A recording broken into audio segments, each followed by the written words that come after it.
Hello students, in our previous class we talked about which are the basic necessities for production, what were the things required for the production and all, how the human beings are, the resources and about different natural resources, man-made resources, the fixed capital and many other things we have talked about, right? So farming is the main production activity in Palampur. 75% of the people who are working are dependent on farming for their livelihood. They could be farmers or farm laborers. The well-being of these people is closely related to production on the farms. Now let us come to working capital. What is that? That is a working capital. Now money is always required due to the production to make payments and buy other necessary items. One thing I want to make you know, while we are talking about working capital, both are two sides of a coin. Because if you are not having money in hand, then you cannot purchase those fixed capital. Whatever the tools, machines, buildings, landed property, whatever you require for any kind of production activity to undertake, you definitely first whatever you need is capital, isn't it? So that is why this money is always required during production to make payments and buy other necessary items. Raw materials and money in hand are, that is why called as a working capital. So these are like a two wheels of a vehicle, without which the vehicle cannot run. If shortage of one, the vehicle cannot run. Two wheels should be in a perfect form, then only a vehicle can run smoothly. I mean to say your production process will run smoothly. So here also in the pictorial form I have shown you, you see that fixed assets box, it is given many of the machines, buildings and your vehicle, all those things were being given here to make you understand that these ones you are purchasing means you didn't have to purchase for year after year like that of. You may use it for long time, isn't it? So that is why these are being shown in the fixed assets. Now here also you see that other things were also given, components of working capital, as I have talked to you that raw material and money in hand is called your working capital, and accordingly it is given. You can see through the pic. Okay.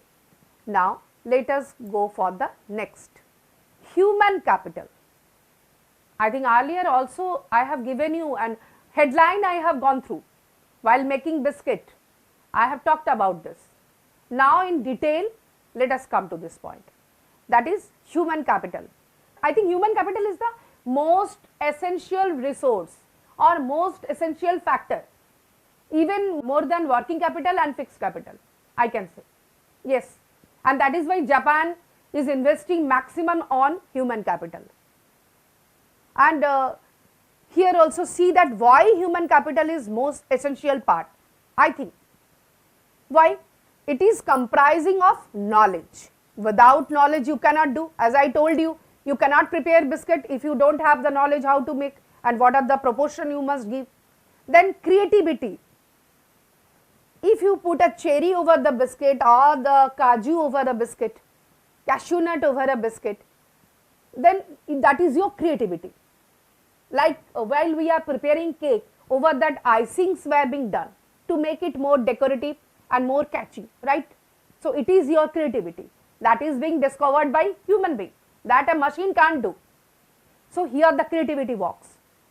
Then comes to your wisdom, that earlier whatever you are experienced you have collected, such kind of any of the experience you have seen or you have gone through in a form of wisdom that will remain in your mind. So next when you are going to do, definitely your step will improve. Whatever you have done in a previous first time, the next time when you are going to do, definitely you will advance 4 steps more because of your wisdom that will help you to go forward. Then come to your judgment. It is also one of the thing. I may get the resource, but this resource will work in a different way in different condition. So I have to judge. Being a human being, I the person only can judge whether my biscuit has prepared or not prepared, or it has got the correct texture, correct color or not, or I'll have to cook more, bake more. So these are some of the judgment. I am relating this particular peak with those peak whatever I have said you about the biscuit making, because you can understand them very nicely. Then come to your experience. Again what I have said you, experience counts a lot on everything, on every matter experience counts a lot. Then abilities, when your experience is there, wisdom is there, definitely it is very definite factor that your abilities will increase, it will increase your abilities. And then come to your skills. Yes, you will become very skilled to icing over that, hold any machine or to prepare anything, because you are a skilled person, you have done many times earlier, you have gone through all those things. And then your education, definitely, why we are talking here, right? Because when you are going through this type of school education, especially in our Indian background of this type of education, what we are getting in our Indian perspective, we are getting all kind of experiences, we are actually receiving all kind of thing and getting stored in our mind. We even also don't know, that is getting stored in our subconscious mind. Whenever you grow up and you particularly sit with some of the work and all, then you understand that what you have learned in your school days, that is how it is working now. Now you will not understand. But that time definitely when you imply this knowledge to there, then you will understand. So that way this education is very much necessary. And then comes to your training. Definitely we are having lot of vocational centers are also there. That is why, that after getting our regular training, regular education also, some of us are going for technical training and other training also, because that will polish our system of education. What education we are receiving, that gets polished by this vocational education. And after that we are using our education, knowledge, skill, everything in our work sector. Applying all those things, we are getting the net output. Now you tell me whether human capital is the most important resource or not. Yes, definitely it is the most important resource, and which is very much required for anything. Maybe the computers are there, maybe the robots are there, but after all, who is running them? Human being. And for that we need to have, these are the abilities whatever I have shown you through the pic. Now let us go for the next. In this picture we can see that this land, labor, fixed capital, everything were being used up and the finished products is coming out. It is a center of production. Different things are coming out through different skills, abilities, education and all. And how this human effort is working here and how they are applying their inputs here, you can see through this pic, and you can at least imagine that. You remember about that fixed capital when we talked about landed property. Landed property is generally fixed, but one limitation is there with landed property, that is its availability is limited, isn't it? And the requirement of hours going on increasing day by day. So here also that reflection you can find in this lesson. Now the status of landed property of Palampur. Okay, land area under cultivation is practically fixed there. Since 1960 in Palampur, there has been no expansion in land area under cultivation. By then, some of the wastelands in the village had been converted to cultivable land. There exists no further scope to increase farm production by bringing new land under cultivation. The standard unit of measuring land is hectare. In villages, land is also measured in bigha or guinta. So these are the units, and here also lies your MCQ questions. Here our concept is that in village Palampur also we are finding that very less area or very less scope for any further expansion of agriculture, because already whatever the wasteland were there, pastoral land or whatever the lands were there, that were already brought under cultivation. So now the question is there a way one can grow more than the same land? That means one plot of land, it is there, suppose with me, can I grow more than one crop? Can I grow more than one crop in a year? There is a question that can I grow 2 or 3 crops in a year? Because sometimes because it is very small plot of land some were having, so it is not sufficient. One crop per year, it is not sufficient. So that's why people need to have 2 or 3 crops in a same plot of land. So how it is possible? All the land in Palampur are cultivated. Now let us go back to your lesson again. All the land in Palampur are cultivated. During the rainy season, the farmers grow jawar and bajra. Okay. These plants are used as cattle feed.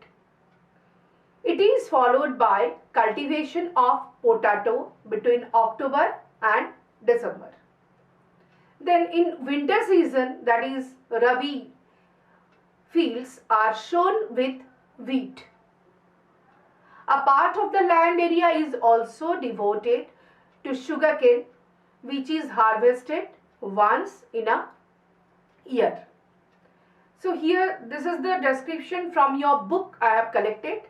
This is the data of your book I have collected. That is, they are growing 1 or 2 crops per year you are finding here. And some of them are very useful crops or main crops you can say, and some are the side crops you can say. Now let us see that.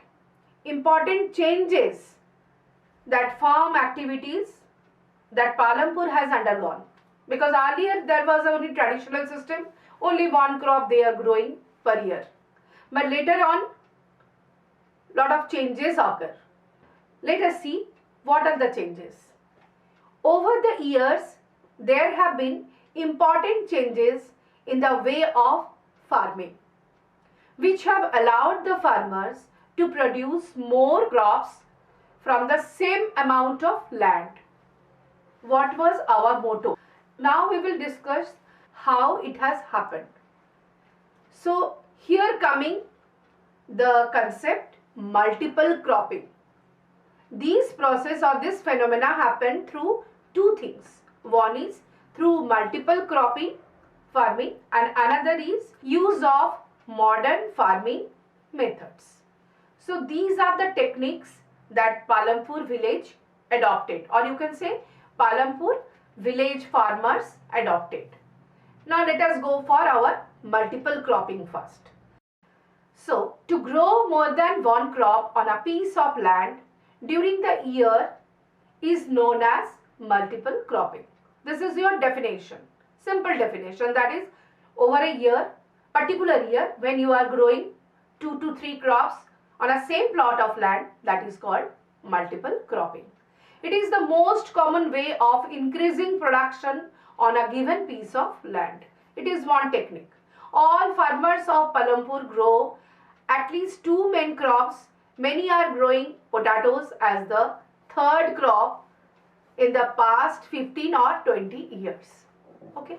So here from we have got that what is our motto, that is to increase production with a small plot of land, given small plot of land. Now let us talk about what are the benefits of multiple cropping. It gives maximum production from small plots. That is very obvious. That is the first and foremost point. Then the second point is coming, different seasonal crops can be planted. Okay.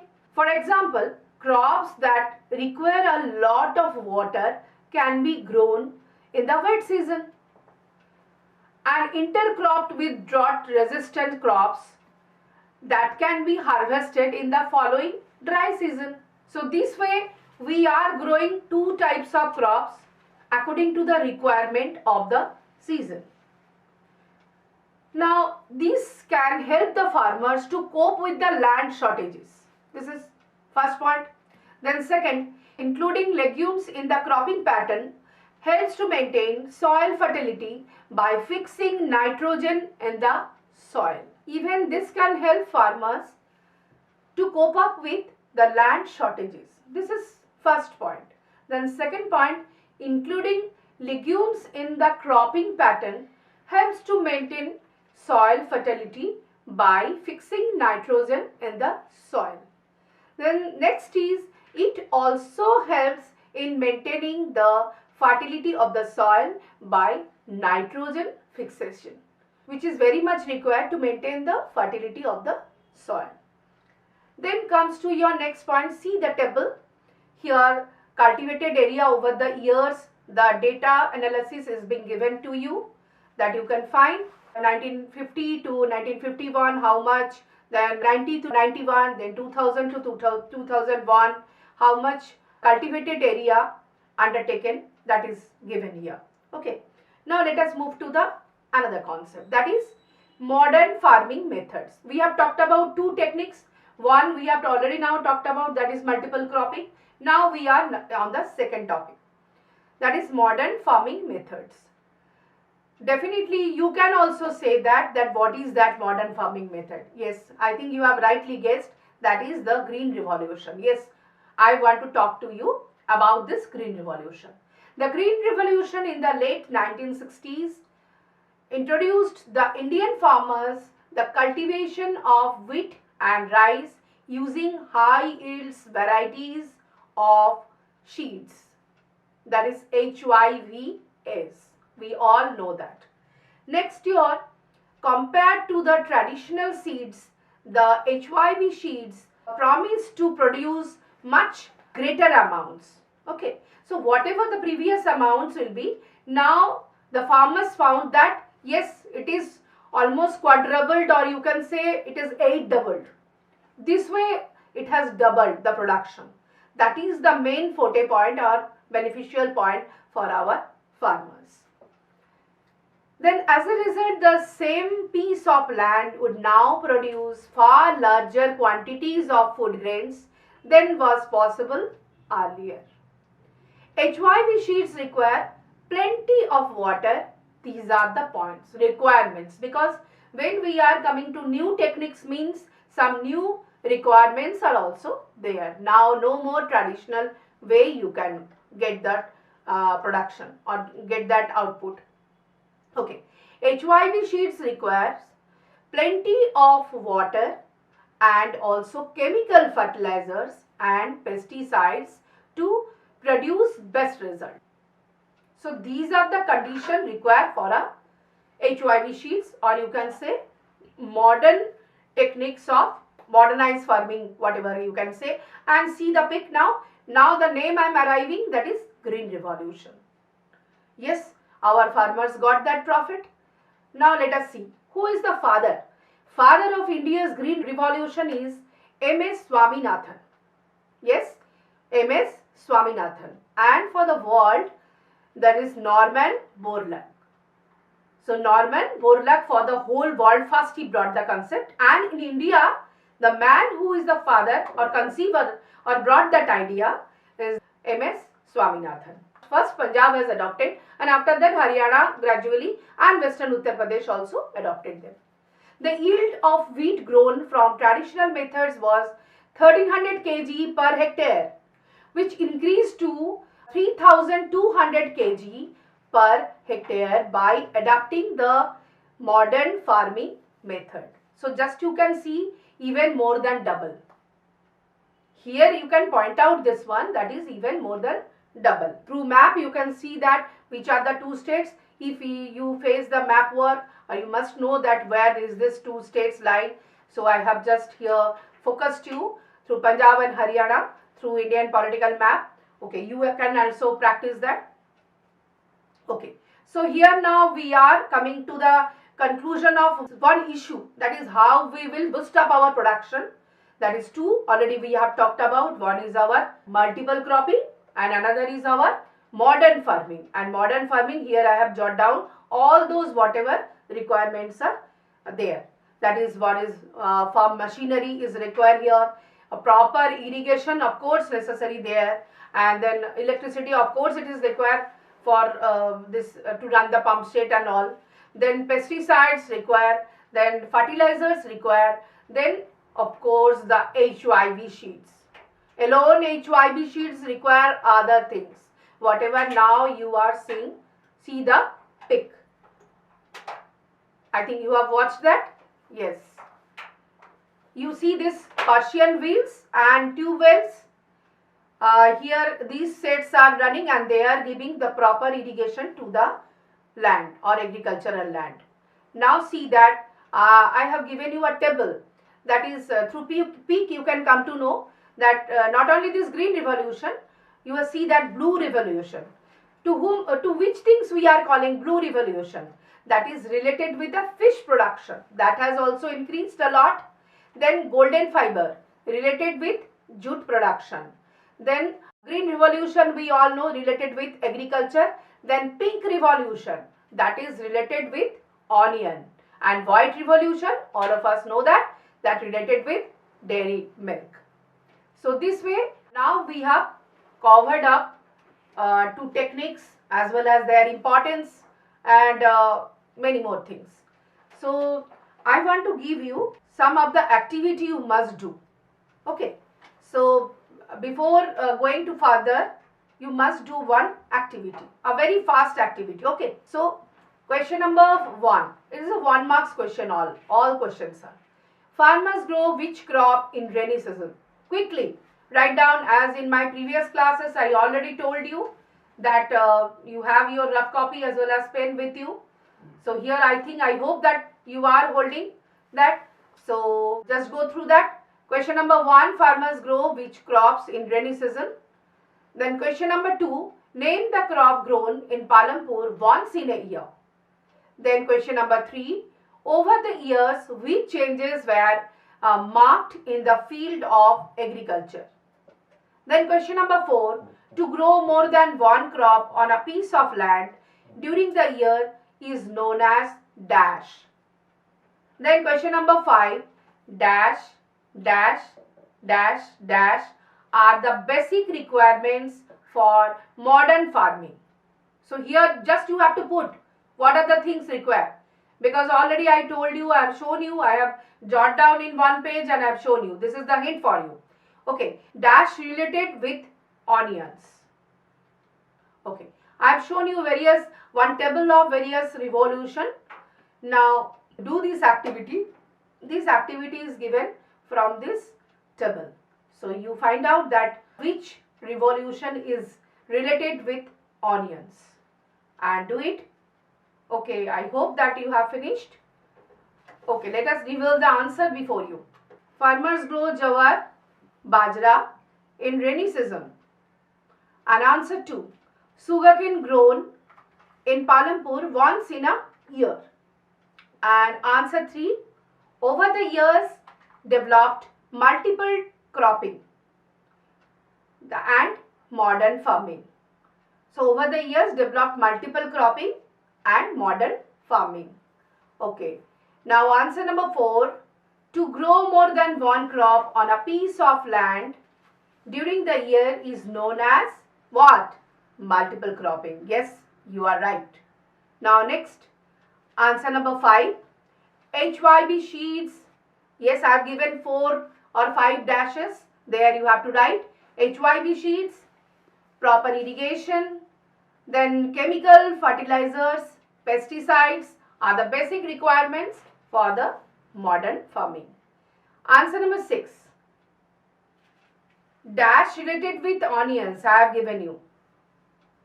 Pink revolution. Pink revolution is related with onions. In our second session, till now we have discussed various issues. That is, first we have talked about this fixed capital and then working capital. Then how these fixed capital are limited. Among them we have talked about landed property, how it is limited, and from that patch of land how we can grow multiple cropping. That means more amount of production, almost double or more than double amount of production we can get, or our farmers can get. That is also we have discussed. And of course we have discussed about the modernized farming, and for that what are the requirements, that also we have talked about. That is green revolution, or what are the necessary requirements for green revolution, that also I have shown you through a jot down slide, as well as we have in a detailed form we have discussed. And of course we have discussed what are the beneficial points of green revolution and how our farmers are getting lot of benefits from this two techniques, right? So I hope that you have understood and you have enjoyed the lesson.